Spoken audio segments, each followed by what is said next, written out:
ఓం శ్రీమాత్రే నమః.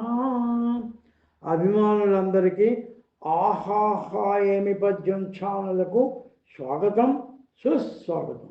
ఈరోజు మనం శ్రీ యోగి వేమన గారిచ్చిన ఒక ఆణిముత్యాన్ని చూద్దామా?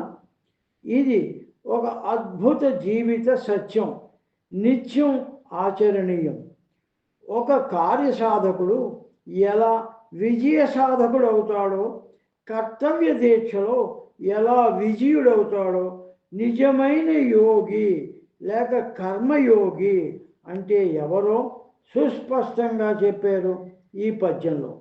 విద్యార్థులు కాలాన్ని ఎలా సద్వినియోగం చేసుకోవాలో, అలాగే ప్రతి వ్యక్తి కూడా కాలాన్ని గమనించి పనిచేస్తేనే విజయ తీరాలకు త్వరగా చేరతారని, ఈ ప్రతి వారికి ప్రేరణగా ఈ పద్యం నిలవాలని కోరుతున్నారు శ్రీ వేమన గారు.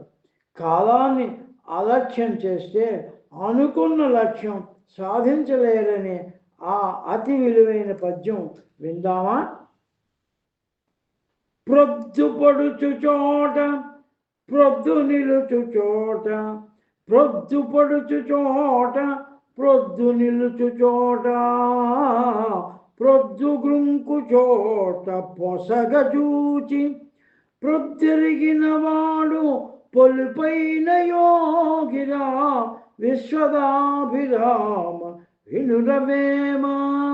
ఉదయం, మధ్యాహ్నం, సాయంత్రం వేళలు త్వరగా కరిగిపోతున్నాయని, కాలం విలువ తెలుసుకున్నవాడు దీక్షగా శ్రద్ధగా ఆ కాలాన్ని సదుపయోగం చేసుకున్నవాడే నిజమైన యోగి, దీక్షాపరుడు అని.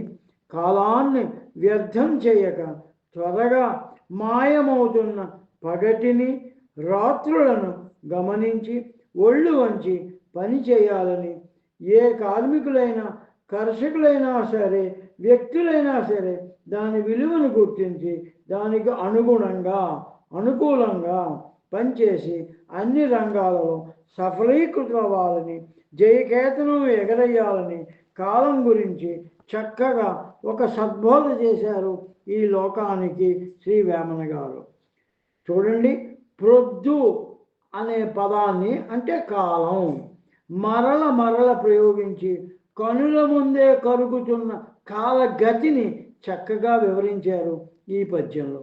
ప్రొద్దు, పొడుచు, పొసగ, పొలుపు అనే చిన్న పదాలతో కూడి ఈ పద్యం ఒక గంభీరమైన భావంతో అల్లి మనలను అలరించారు శ్రీ వేమన గారు. ఈ పద్యం నచ్చినట్లయితే లైక్ చేయండి, షేర్ చేయండి, సబ్స్క్రైబ్ చేయండి. మళ్ళీ మరో పద్యంలో కలుద్దాం. అందరికీ నమస్కారం.